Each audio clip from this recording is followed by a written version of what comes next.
Hello friends, मैं doctor Ranu Patidar. तो friends, आज हम बात करेंगे कि क्या ज्यादा गैस पास होना किसी बीमारी का संकेत है या एक नॉर्मल बात है। अगर आप ज्यादा गैस पास करते हैं तो कहीं ऐसा तो नहीं कि आपकी बड़ी आंत या छोटी आंत में कोई बीमारी हो। तो इस वीडियो में आज हम ये जानेंगे कि गैस के बारे में कुछ धारणा है, क्या वो धारणा सही है या गलत। और नंबर 1 कि अगर गैस में बहुत ज्यादा स्मेल आती है तो ये किसी बीमारी का संकेत है। और नंबर 2, हम ऐसा सोचते हैं कि मेल्स में ज्यादा गैस पास होती है एज कम्पेयर टू फीमेल। कुछ लोगों का ये भी सोचना होता है कि गैस अगर बहुत एक्सप्लोजिव यानी तेज आवाज के साथ पास होती है, ये बड़ी आंत में कैंसर का संकेत है। तो ये तीसरा मिथ है। और चौथी धारणा है कि अगर आप गैस पास करते हैं और उसमें दर्द होता है तो ये कैंसर का संकेत है। और पांचवा है कि बहुत ज्यादा गैस पास होना शायद हेल्दी नहीं है। तो आज हम इन 5 बातों के बारे में जानेंगे कि ये जो धारणाएं हैं क्या ये सही है या गलत। तो जहां तक आपको समझने की जरूरत है कि गैस पास करना एक नॉर्मल प्रोसेस है। तो आइए अब जानते हैं कि गैस क्यों बनती है। तो जो हम खाना खाते हैं वो डाइजेस्ट हो जाता है, लेकिन कुछ अनडाइजेस्ट फूड रहता है जैसे कुछ स्टार्च या पॉलीसेकेराइड, वो हमारी बड़ी आंत में जाता है और वहां जो बैक्टीरियाज होते हैं वो उसे फर्मेंट करते हैं। तो फर्मेंटेशन का जो बाई प्रोडक्ट होता है वो गैस है और वो नीचे से पास होती है, विच इज एंटायरली नॉर्मल। ये कोई बीमारी नहीं है। तो जब भी हम खाना खाते हैं, अगर हम बहुत जल्दी जल्दी खाते हैं या पानी पीते हैं और घट घट करके पीते हैं तो इसके साथ बहुत सारी गैस हमारे पेट में एंटर हो जाती है। और वही गैस हमारे पेट से होते हुए इंटेस्टाइन से और बड़ी आंत में होते हुए नीचे से पास होती है। तो विच इज इंटायरली नॉर्मल, ये कोई बीमारी नहीं है। तो सबसे पहला क्वेश्चन है कि क्या स्मेल वाली गैस किसी बीमारी का संकेत है। तो अब हम इसे समझते हैं। तो अगर गैस में कोई स्मेल है तो ये इस पे डिपेंड करता है कि आपने खाने में क्या खाया है। तो ऐसा मानना है कि अगर आपने एनिमल प्रोटीन्स ज्यादा मात्रा में खाए हैं तो उससे जो गैस बनती है वो स्मेली होती है। चाहे आपने चिकन खाया हो या बीफ खाया हो तो इसकी वजह से ज्यादा स्मेली गैस बनती है, क्योंकि एनिमल प्रोटीन आपके पेट में डाइजेस्ट होगा और उससे जो गैस बनती है वो मीथेन होती है। तो अगर मीथेन ज्यादा बनती है तो मीथेन बहुत ज्यादा स्मेल वाली गैस है और इसी वजह से गैस में स्मेल आती है।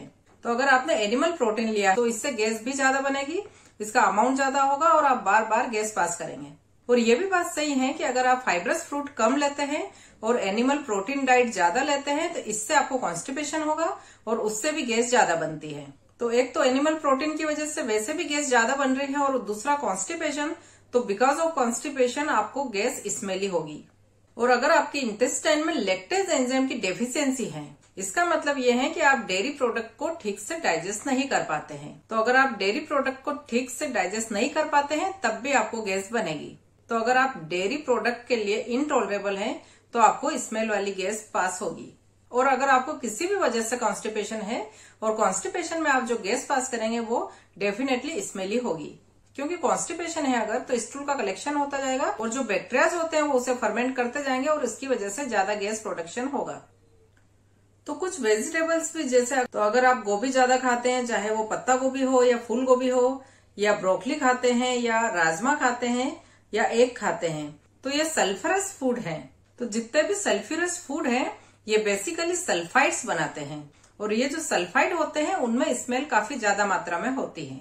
इसके अलावा अगर आप गार्लिक ज्यादा खाते हैं या ओनियन ज्यादा लेते हैं तो इसकी वजह से भी ज्यादा गैस बनती है। और दूसरा सवाल है कि क्या मेल के कंपैरिजन में महिलाओं में गैस कम पास होती है। तो ऐसा कुछ भी नहीं है। तो जो फीमेल्स हैं उनको भी इतनी ही गैस बनती है जितनी की मेल्स को बनती है, क्योंकि जो डाइजेस्टिव सिस्टम की एनाटॉमी या फिजियोलॉजी है वो मेल और फीमेल में डिफरेंट नहीं होती है। तो जैसे जैसे एज बढ़ती है तो गैस पास करने की टेंडेंसी मेल्स में एज कम्पेयर टू फीमेल्स ज्यादा होने लग जाती है, क्योंकि हम जानते हैं कि जो कोलोन कैंसर होता है वो मेल्स में ज्यादा होता है एज कम्पेयर टू फीमेल। तो अगर आपको कोलोन कैंसर डेवलप हो रहा है तो उससे पॉलिप डेवलप होता है और पॉलिप डेवलप होने से आपकी बड़ी आंत में स्पेस कम होगा, तो इससे आपका स्टूल और गैस होल्ड होगा और उसके बाद अगर गैस पास होगी तो ज्यादा मात्रा में होगी और स्मेली होगी। तो स्मेली गैस के अलावा अगर आपको पेट में दर्द रहता है, आपका वजन कम हो रहा है, आपको बहुत थकान फील हो रही है, लगातार आपको एनीमिया यानी खून की कमी है, या आपको लेटरिन में खून दिखाई दे रहा है, इसका मतलब ये है कि ये कोई नॉर्मल प्रॉब्लम नहीं है, आपकी बड़ी आंत में कैंसर डेवलप हो रहा है। तो अगर ये 4-5 सिम्टम के साथ साथ अगर आपको ज्यादा स्मेली गैस पास हो रही है तो आपको तुरंत अपने डॉक्टर को कंसल्ट करना चाहिए कि ये कहीं किसी बीमारी का संकेत तो नहीं। और अगला मैथ है कि क्या एक्सप्लोजन के साथ या ज्यादा आवाज के साथ गैस पास हो रही है तो क्या ये कोई बड़ी आंत में कैंसर के कारण है? तो साइंस का ऐसा मानना है कि इसका कोलोरेक्टल कैंसर से कोई लेना देना नहीं है। अगर एक्सप्लोसिव डायरिया है यानी अचानक से आपको डायरिया हो गया है तो ये एक प्रॉब्लमेटिक हो सकता है। तो अगर आपको एक्सप्लोसिव डायरिया है तो उसमें 3 पॉसिबिलिटी हो सकती है। एक होता है आपको इरिटेबल बोवेल सिंड्रोम है। अगर आपको इरिटेबल बोवेल सिंड्रोम है विथ डायरियल वेराइटी तो आपको एक्सप्लोसिव डायरिया होगा। अगर आपको अल्सरेटिव कोलाइटिस है तब भी आपको एक्सप्लोसिव डायरिया होगा। और अगर आपको क्रोन्स डिसीज है तब भी आपको एक्सप्लोसिव डायरिया होगा। इसके अलावा अगर आपको डिसेंट्री हुई तब भी आपको एक्सप्लोसिव डायरिया हो सकता है। तो जो एक्सप्लोसिव गैस होती है तो वो डिपेंड करता है कि आपका जो रेक्टम है उसमें कितना वॉल्यूम गैस का इकट्ठा है, क्योंकि गैस हमारे रेक्टम में इकट्ठी होती है और वो ही प्रेशर के साथ आउट होती है। तो वो इस पर डिपेंड करता है कि अंडरलाइन प्रॉब्लम क्या है जिसकी वजह से इतनी गैस बनी, नंबर 1। और नंबर 2 कि आपके इंटेस्टाइन की फिजियोलॉजी कैसी है, यानी कि आपके इंटेस्टाइन की मोटिलिटी कैसी है। और नंबर 3 आपका जो एनल स्फिंक्टर है जिसमें से गैस पास होती है उसकी स्ट्रेंथ कैसी है। इसीलिए जैसे जैसे एज बढ़ती है तो जो एनल स्फिंक्टर है उसकी स्ट्रेंथ कम होने लग जाती है। तो आपने देखा होगा कि जैसे जैसे एज बढ़ती है तो जो फ्लैचुलेंस है वो मोर एक्सप्लोसिव यानी कि ज्यादा नॉइज के साथ होता है। इसलिए ओल्डर एज में ये होना एक नॉर्मल फिनोमिना है, क्योंकि आपका जो एनल स्फिंक्टर है वो वास्तव में थोड़ा लूज हो जाता है। और साइंस का ऐसा मानना है कि अगर आपको गैस पास हो गई है तब भी आपको ऐसी फीलिंग्स रहती है कि अंदर गैस फंसी है, तो आपको वॉच करने की जरूरत है। क्योंकि साइंस ऐसा मानती है कि अगर गैस पास करने के बाद भी अगर प्रेशर की फीलिंग होना तो ये आपको कोलोरेक्टल कैंसर के होने के संकेत हो सकते हैं। तो ऐसे केस में आपको अपने डॉक्टर से कंसल्ट करने की जरूरत है। और नेक्स्ट है कि आपको पेनफुल गैस पास होती है तो क्या ये कैंसर का संकेत है? तो अगर आपके इंटेस्टाइन में कहीं भी इन्फ्लेमेशन होगा, चाहे वो कैंसर है, क्रोन्स डिसीज है, अमीबिक कोलाइटिस है, ट्यूबरकुलोसिस है, अल्सरेटिव कोलाइटिस है, अगर हमारी आंत में कोई भी इन्फ्लेमेशन होगा और उसके थ्रू अगर गैस पास होगी तो आपको हल्का सा पेन होगा। और ये पेन कांस्टेंट हो सकता है, रुक रुक के हो सकता है या मरोड़ वाला हो सकता है। और आपको फील हो सकता है कि गैस ब्लॉक हो रही है, पूरी तरह से पास नहीं हुई है। तो अगर पेन हो रहा है तो आपको ये ध्यान देने की जरूरत है कि ये पेन अंदर से हो रहा है या फिर लेटरिन के रास्ते पे हो रहा है। अगर अंदर से पेन हो रहा है तो आपको कोलोन को एग्जामिन करने की जरूरत पड़ सकती है। पर कभी कभी पेन लेटरिन के रास्ते यानी एनस से आता है। तो अगर आपको एनल फिशर है, आपको हेमरोइड्स हैं या आपकी एनल कैनाल इन्फ्लेम्ड हो गई है तो भी आपको इस तरह का पेन होगा। और लास्ट क्वेश्चन आता है कि क्या बहुत ज्यादा गैस पास होना हेल्दी है या अनहेल्दी है? एक्चुअली अगर हम ठीक मात्रा में गैस पास करते हैं तो ये नॉर्मल है। तो ये इंडिकेट करता है कि आपके इंटेस्टाइन में गुड अमाउंट ऑफ बैक्टीरिया है, आपका इम्यून सिस्टम नॉर्मल फंक्शन कर रहा है, कि मैं जो भी खाना खाता हूँ उसमें अनडाइजेस्टेड स्टार्च या पॉलीसेकेराइड है। तो हमारे जो बैक्टीरिया हैं वो बेसिकली डाइजेस्ट करते हैं, उन्हें फर्मेंट करते हैं, जिसके चलते गैस पास होती है। But most of the time gas जो है वो अनकॉन्शियसली पास हो जाती है, हम उसे रिकॉग्नाइज भी नहीं कर पाते हैं। लेकिन अगर आपको लगता है कि आपको नॉर्मल से भी कुछ बहुत ज्यादा गैस पास हो रही है और इसमें स्मेल भी है तो आपको जरूर इस पे ध्यान देने की जरूरत होती है। और ये भी बात का ध्यान रखें कि अगर आपको इंटेस्टाइन में गैस बन रही है तो उसे अनावश्यक रिटेन करने की कोशिश ना करें। अगर आप उसको रिटेन करने की कोशिश करेंगे तो ये ट्रबलसम होगी, ये आपके पेट को फुलाएगी, पेट में दर्द करेगी, इसके साथ आपको रेक्टल पेन करेगी।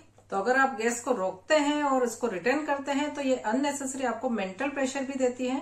तो अगर आपको लगता है कि आपको गैस ज्यादा बन रही है और ये मेंटली आपको डिस्टर्ब कर रही है तो आपको अपने डॉक्टर से कंसल्ट करने की जरूरत है। अदरवाइज थोड़ी बहुत गैस बनना एक नॉर्मल बात है। तो बहुत ज्यादा गैस पास होना एक एम्बेरेसिंग तो हो सकता है, पर साइंस का ऐसा मानना है कि ये कोई बीमारी का संकेत नहीं है।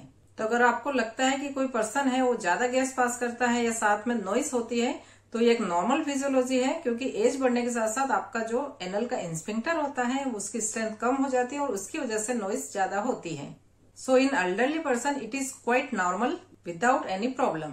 लेकिन कुछ सिम्टम आपको वॉच करने की जरूरत है, जैसे आपको फ्लैटस पास होने के साथ कहीं दर्द तो नहीं हो रहा है या कहीं आपका वजन कम तो नहीं हो रहा है, कहीं ऐसा तो नहीं कि आपको अल्टरनेट डायरिया और कॉन्स्टिपेशन हो रहा है, कभी डायरिया होता है और कभी कॉन्स्टिपेशन हो जाता है, कहीं ऐसा तो नहीं कि आपकी जो लेट्रिन है उसमें आपको ब्लड दिखाई दे रहा हो, और कहीं ऐसा तो नहीं कि आपको खून की कमी रहती हो।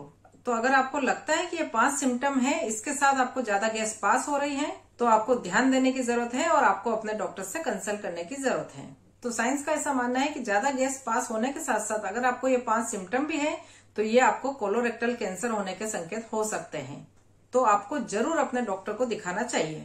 तो अगर आपको एक नॉर्मल अमाउंट में गैस पास होती है तो ये एक नेचुरल फिनोमेना है, ये कोई बीमारी का संकेत नहीं है।